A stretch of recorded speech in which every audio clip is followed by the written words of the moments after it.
বড়রা আমার প্রণাম নেবেন, ছোটরা ভালোবাসা। বাঙালি বিরোধী এবং বাংলা ভাষা বিরোধী কথা বলে, কারণ এরা চায় যে গোটা ভারতবর্ষে একটা ন্যারেটিভ তৈরি করতে, যে হিন্দি ভারতবর্ষের রাষ্ট্রভাষা এবং হিন্দিকে পুরো ভারতবর্ষে একটা চাপিয়ে দিতে চায়, যে ন্যারেটিভটা পুরো ভুল এবং যে ন্যারেটিভে বিশ্বাস করে এরা অন্যান্য ভাষা যারা বলে বা ভারতবর্ষে যেসব জায়গাগুলোতে অন্যান্য ভাষা অবলম্বন করে কথা বলা হয়, বা আমাদের যেমন মাতৃভাষা বাংলা, আমরা যেমন বাংলায় কথা বলি, আমাদের উপরে চাপিয়ে দিতে চায় যাতে আমরা হিন্দিতে কথা বলি। তাতে কি এদের কি হয়, এদের রাজনৈতিক প্রসারটা অনেক সহজ হয়ে যায়। এ বাংলায় কথা না বললে উনি ভোট পাবেন না, কারণ বাঙালিদের ভোট পেয়েই উনি ক্ষমতায় এসেছেন, বাঙালিদের ভোটেই উনি আজকে চেয়ারে বসে আছেন। কিন্তু বাঙালি উদ্বেগটা উনি যতটা দেখাতে চাইছেন ততটা ওনার মধ্যে নেই, কারণ উনি যদি বাঙালি উদ্বেগ দেখাতেন তাহলে প্রথম থেকে উনি এই হিন্দি আগ্রাসন বা হিন্দি আগ্রাসকারীদের সাথে হাত মিলিয়ে উনি প্রথম থেকে আরএসএস এর দুর্গা হয়ে নিজেকে তৈরি করতেন না, এবং আরএসএস এর দুর্গা হয়ে উনি রাজনাথ সিং এর সাথে উনি নন্দীগ্রামে যেতেন না, এবং ওনার যে আরএসএস প্রেম বা বিজেপি প্রেম সেটা আমরা সবাই জানি খুব ভালো করে। অতএব হিন্দি আগ্রাসন ওনাকেও রাজনৈতিকভাবে কোথাও না কোথাও গিয়ে শক্তিশালী করে তুলেছে, বা হিন্দি ভাষী এবং বাংলা ভাষীদের মধ্যে যে বিভেদ তৈরি করা হচ্ছে সেটা কোথাও না কোথাও গিয়ে ওনারও রাজনৈতিক সুবিধা লাভ ওনাকে করিয়ে দিয়েছে, সেটা আমরা খুব ভালো করে জানি। তাই এই রাজনৈতিক ওনাদের সুবিধাগুলো আমরা না দেখে আমরা বাঙালিরা আমাদের অস্তিত্ব লড়াইয়ের রক্ষায় আমরা নেমেছি, আমরা থাকবো, এবং বাঙালিদের অস্তিত্ব রক্ষা লড়াই সবসময় চলবে। যেই দলটার নাম নিলেন, যে রাজনৈতিক দলটা, সেই রাজনৈতিক দলটার প্রথম থেকেই বাঙালি বিদ্বেষী বা বাংলা ভাষা বিরোধী। এদের রাজনৈতিক ইতিহাসকে যদি আমরা পর্যালোচনা করি বা পর্যবেক্ষণ করি, প্রথম থেকে এরা যেই আইডিওলজি নিয়ে চলে, এদের যেই রাজনৈতিক যে মতবাদ, এরা বাঙালিদের বিরোধে বা হিন্দি আগ্রাসন চাপিয়ে দেওয়ার জন্য এরা কাজ করে, বা হিন্দি আগ্রাসনের হয়ে এরা সবসময় কথা বলে এসে, বা এদের রাজনীতিটাই পুরোপুরি হিন্দি আগ্রাসনের উপর নির্ভর করে আছে। তো সেই জায়গায় গিয়ে পশ্চিমবঙ্গ এমন একটা রাজ্য যেখানে হিন্দি আগ্রাসন অন্যান্য রাজ্যের মতো পশ্চিমবঙ্গে চাপিয়ে দেওয়া যায় না। ঠিক যেমন আমরা এখন দেখতে পাই দক্ষিণ ভারতের বিভিন্ন রাজ্যগুলোতে হিন্দি আগ্রাসনের বিরুদ্ধে প্রতিবাদ করা হচ্ছে, বা দক্ষিণ ভারতের যেই রাজ্যগুলো যারা আছে তারা যেভাবে নিজেদের ধর্মকে প্রিজার্ভ করার জন্য বা নিজেদের ধর্মকে সুরক্ষিত রাখার জন্য তারা লড়াই করে, ঠিক সেই আন্দোলন আমরা পশ্চিমবঙ্গে বর্তমানে দেখতে পাচ্ছি, যেখানে বাঙালিরা নিজেদের ভাষা নিয়ে, নিজেদের জাতি নিয়ে, নিজেদের যে আইডিওলজি বা বাঙালিদের যে এক্সক্লুসিভনেস, যেটা আলাদা বাঙালিয়ানা সত্তা সেটাকে রক্ষা করার জন্য যে লড়াই, সেটা বাঙালিদের মধ্যে দেখতে পাওয়া যায়। এই আইডিওলজি গুলোর বিরুদ্ধে সবসময় রাজনৈতিক দল কাজ করে।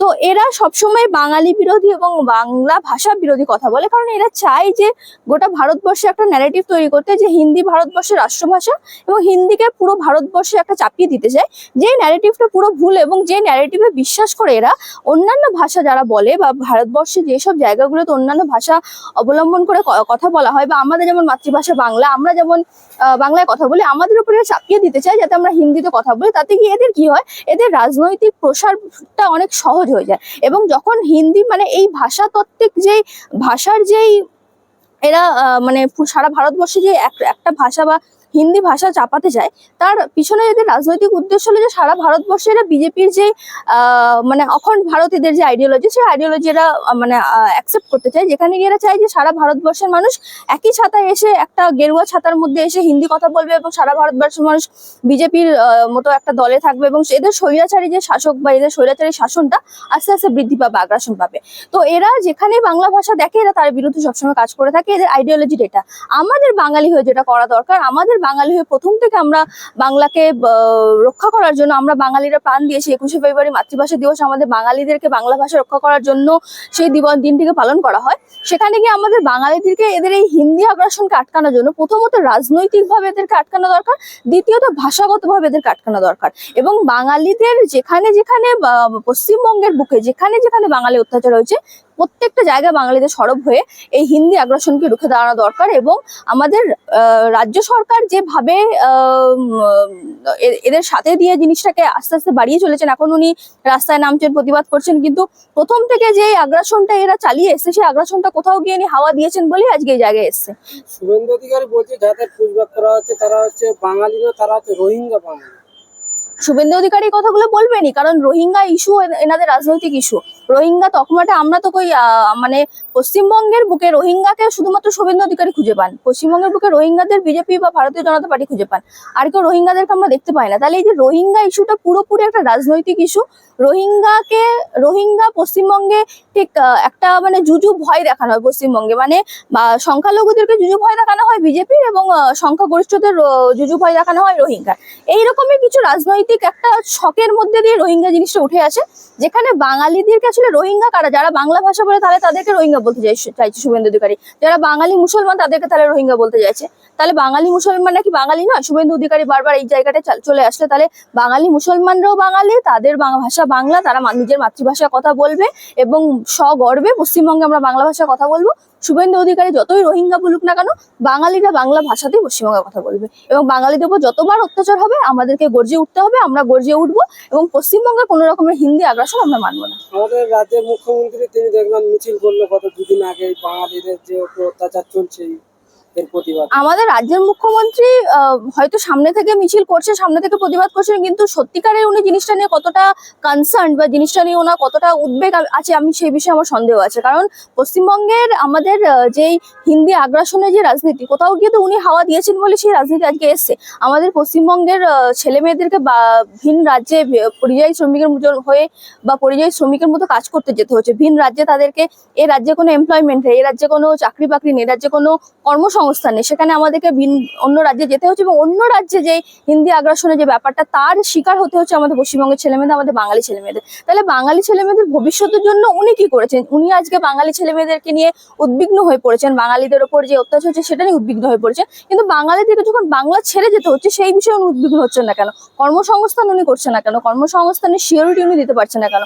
বাঙালি ছেলেমেয়েরা যখন রাস্তায় নামছে, প্রতিবাদ করছে, না খেয়ে থাকতে হচ্ছে, যখন বাঙালি ছেলেমেয়েদেরকে চাকরির আশায় চাকরি চাইতে গেলে পুলিশের মার খেতে হচ্ছে, এবং যখন চাকরি পাচ্ছে পরিশ্রম করে ছেলেমেয়েরা সারা জীবন পরিশ্রম করে পড়াশোনা করে যখন ছেলেমেয়েরা চাকরি পাচ্ছে, তখন সেই চাকরির কোনো গ্যারেন্টি থাকছে না, তখন বাঙালিদেরকে যখন এই জিনিসগুলোর মধ্যে দিয়ে যেতে হচ্ছে তখন তিনি উদ্বেগ দেখান না।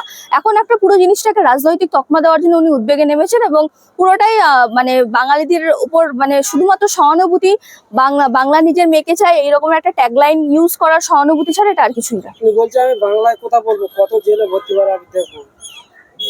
উনি জানেন উনি বাংলায় কথা না বললে উনি ভোট পাবেন না, কারণ বাঙালিদের ভোট পেয়েই উনি ক্ষমতায় এসেছেন, বাঙালিদের ভোটেই উনি আজকে চেয়ারে বসে আছেন।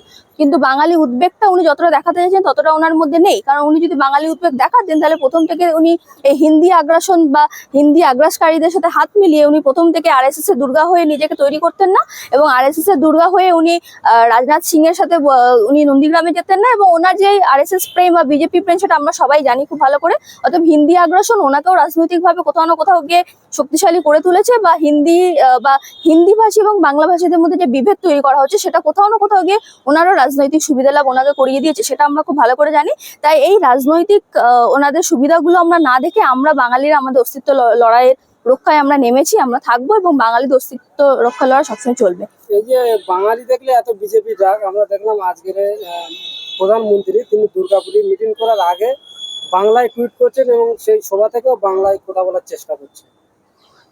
কারণ এরা জানে যে এখন বাঙালিদের যে উন্মুক্ত বুদ্ধি, আমরা বাঙালিরা যেই লিবারেলিজম ফলো করি, আমরা বাঙালিদের মধ্যে যে ব্যক্তি স্বাধীনতা, লিবারেলিজমের যে কনসেপ্ট আমাদের বাঙালিদের মধ্যে আছে, সেটা একেবারে আমরা যদি দেখি সেই ভারতীয় জনতা পার্টি এই দলের মধ্যে একদমই নেই। এরা ব্যক্তি স্বাধীনতা একেবারে বিরুদ্ধে, সেখানে গিয়ে বাঙালিরা সবসময় ব্যক্তি স্বাধীনতার হয়ে কথা বলে। বাঙালিদের মধ্যে যে কালচার, যে আইডিওলজি আমরা যদি দেখি, তাহলে এই রাজনৈতিক দল এবং বাঙালিদের পুরোপুরি আলাদা, দুটো ভিন্ন মেরুতে, একটা উত্তর মেরু হলে একটা দক্ষিণ মেরু। সেখানে গিয়ে বাঙালিদের সাথে এরা খুব ভালো করে জানে যে বাঙালিদের সাথে কোনোভাবে এরা কানেক্ট করতে পারেনি, সেটা এদের বড় রাজনৈতিক ব্যর্থতা। আমরা যদি 2021 নির্বাচনকে আমরা দেখি, তাহলে এরা যে রাজনৈতিক ঝড় এরা তুলেছিল, সেই রাজনৈতিক ঝড়ের মধ্য থেকেও এরা বিশাল মানে ভীষণভাবে ব্যর্থ হয়েছিল, শুধুমাত্র এই একটাই কারণ, বাঙালিরা কোনোভাবে এই রাজনৈতিক দলটাকে বিশ্বাস করে না।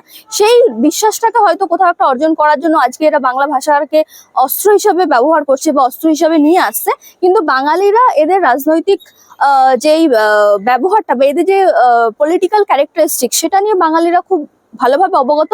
অর্থাৎ বাঙালিরা কোনোদিনও রাজনৈতিক দলকে